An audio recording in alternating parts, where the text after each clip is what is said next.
Boreal Televisión presenta.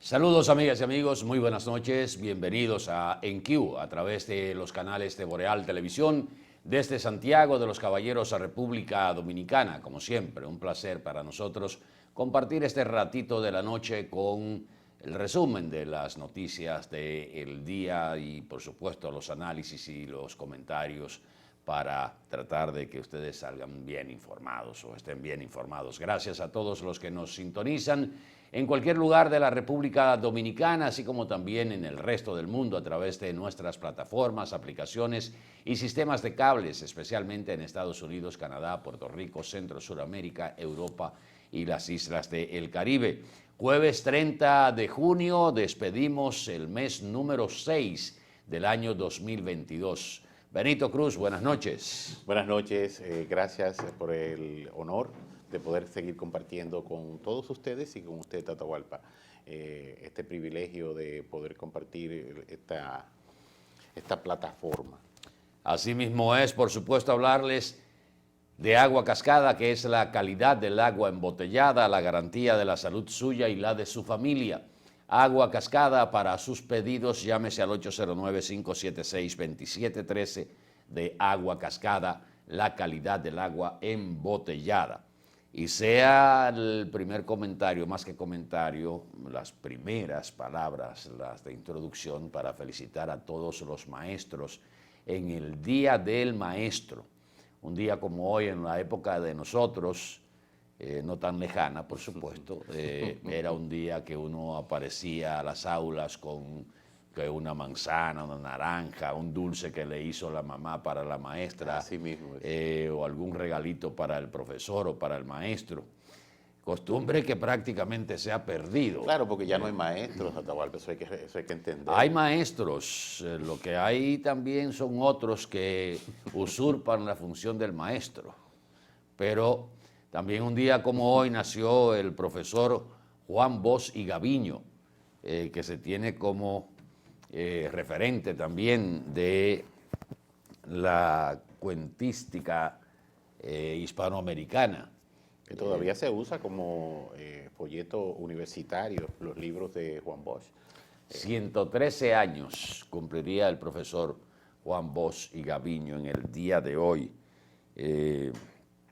Se ha hablado mucho del profesor Bosch, pero más que todo se enfoca la vida de Juan Bosch en el área política, la formación de dos partidos políticos que llegaron al poder, los dos partidos más grandes en su momento de la República Dominicana, pero la labor literaria del profesor Juan Bosch y la condición de autodidacta que tenía el mismo profesor, porque creo que llegó a un tercer curso de bachillerato de aquel entonces.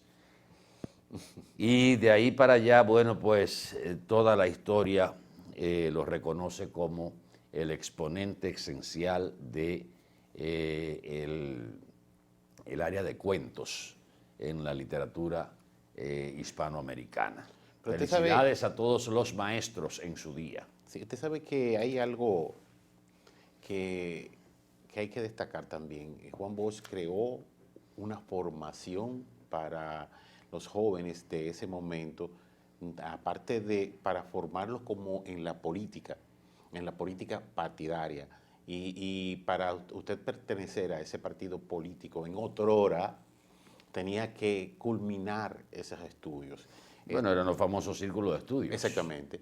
Y eso para mí deja entrever lo grande que fue ese señor, el profesor Juan Bosch. Y lamentamos muchísimo que la educación con la que formó la idea con la que él quiso formar a todos los políticos, a todas las personas que pertenecían a su partido, no haya sido utilizada para otros fines, no para el que definitivamente pues, él creó todos esos centros de estudios.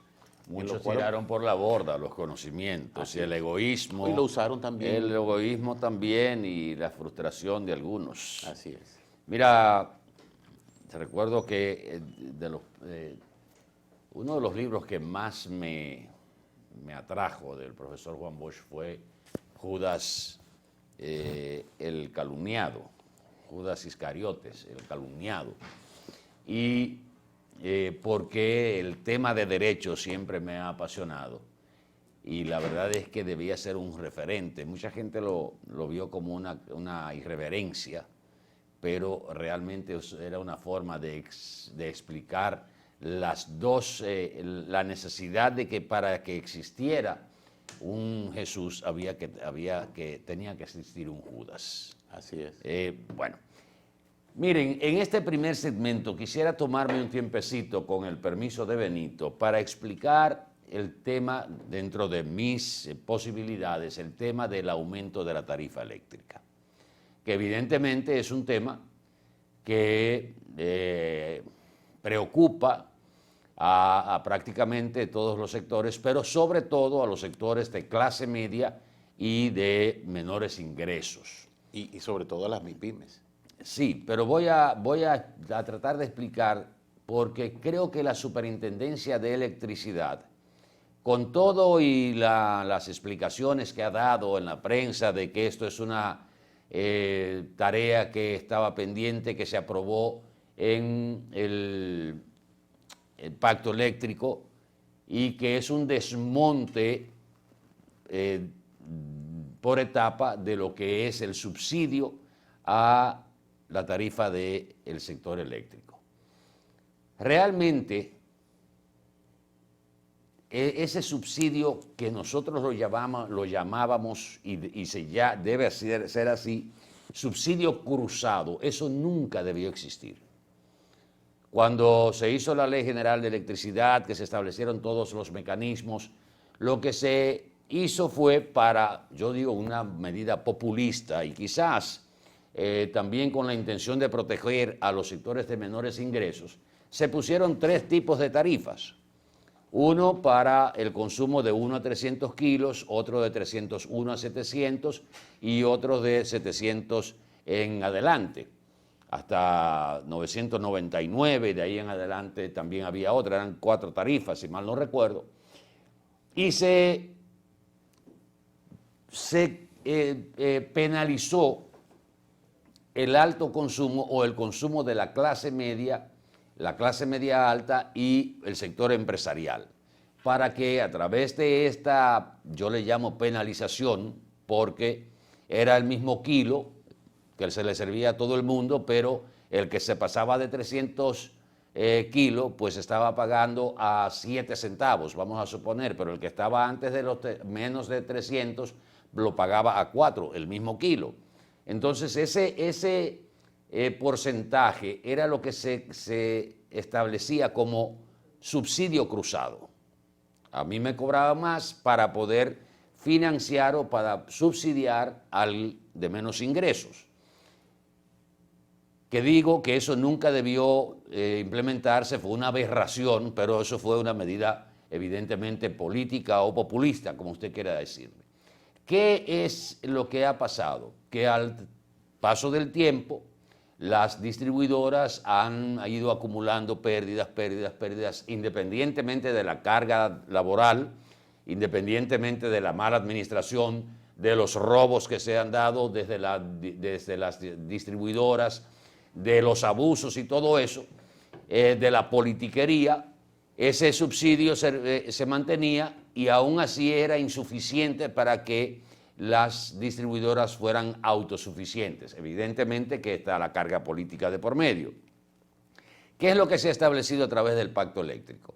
Ir desmontando hasta el año 2026 este tipo de subsidio, el subsidio a la tarifa eléctrica, a través de ajustes cada 3 meses.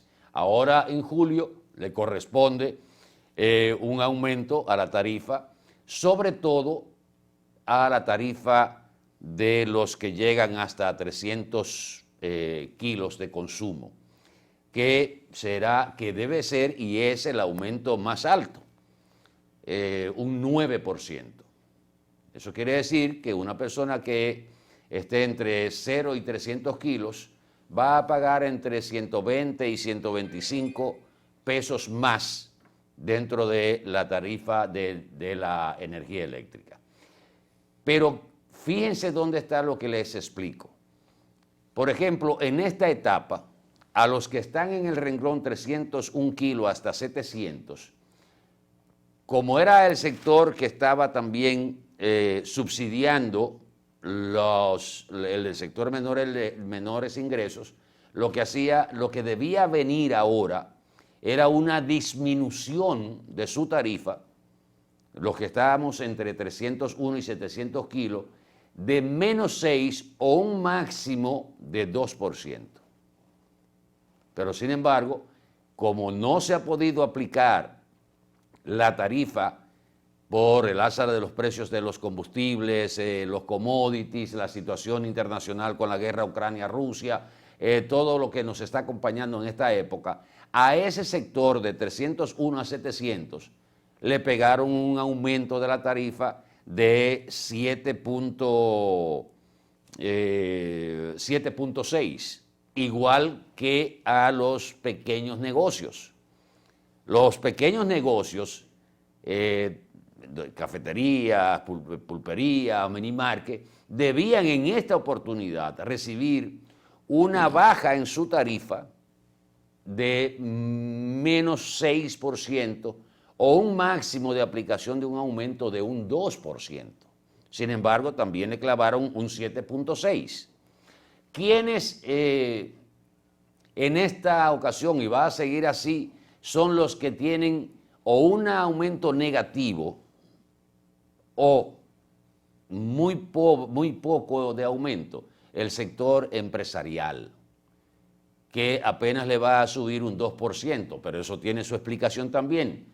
Como ese sector empresarial tenía una tarifa más cercana a lo que debía ser la tarifa eléctrica, usted no puede cargarle más porque ya ellos estaban casi dentro del rango de la tarifa, del costo en ese momento de lo que era un kilovatio hora. Entonces, en esta oportunidad, que debía tener un aumento, o sea, negativo, vamos a decir, una reducción de su tarifa eléctrica, le van a añadir un 2%.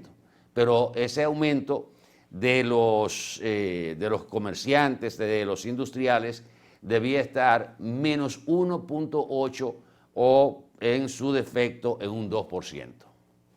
Fíjate cómo es, que entonces bajarían la tarifa del sector industrial, que en una buena parte de ellos son clientes no regulados. Eso quiere decir que hacen negociación por la cantidad de kilos que consumen, hacen negociaciones directas con los generadores, sin que pasen por las distribuidoras sus facturaciones. O sea, son clientes no regulados que establecen una relación directa con el generador y el dueño de la empresa. Ese sector que se ha beneficiado de esa parte, porque se ha sacrificado a las distribuidoras en ese sentido, que son grandes consumidores, hacen esas negociaciones directas con el generador, cualquiera que sea.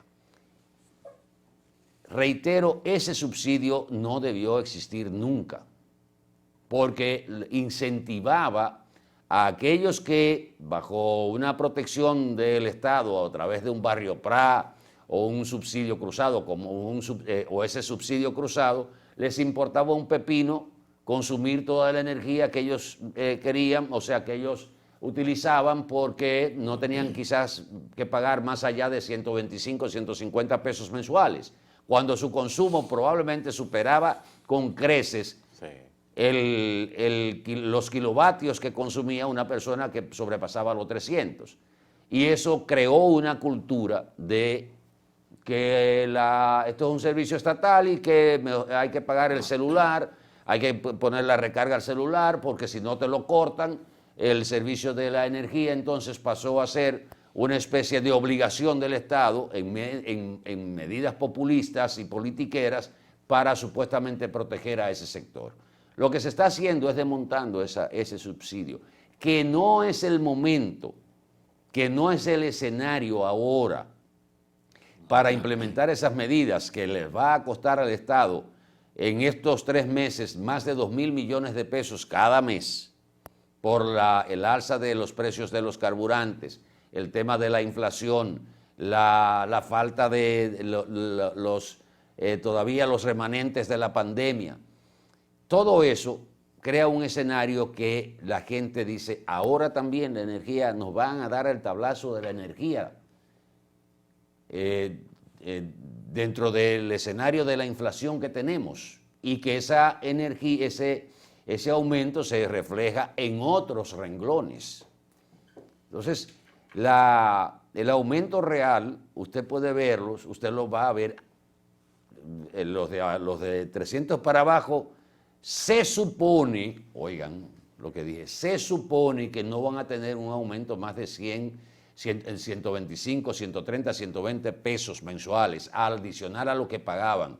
Ahora, el problema es que uno no tiene garantías de que realmente se haga así, porque ahora en verano también hay una mayor demanda. La gente usa más los abanicos, los sistemas de aire acondicionado y piensa que las cosas le van a seguir igual.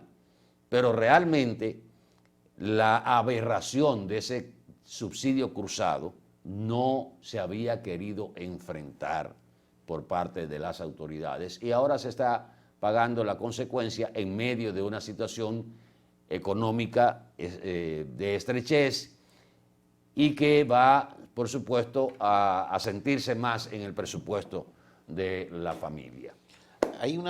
Usted dijo algo hace un buen rato, que dice que corresponde este aumento. Eso significa que esto estaba planificado. Claro, esto está aprobado, inclusive si se hubiese aplicado a la letra lo del pacto eléctrico, el aumento hubiese estado alrededor de, qué sé yo, un 25 hasta un 30%, ese de 9%. Yo decía esta mañana que yo he sentido el aumento ya, de hecho, porque yo lo máximo que llegué a pagar, porque estaba en 600 y algo, yo no paro nunca en mi casa, después me aumentó a 800 y algo y ahora está en 1.300 y algo. Y todavía se supone que de mañana... Ese es el problema.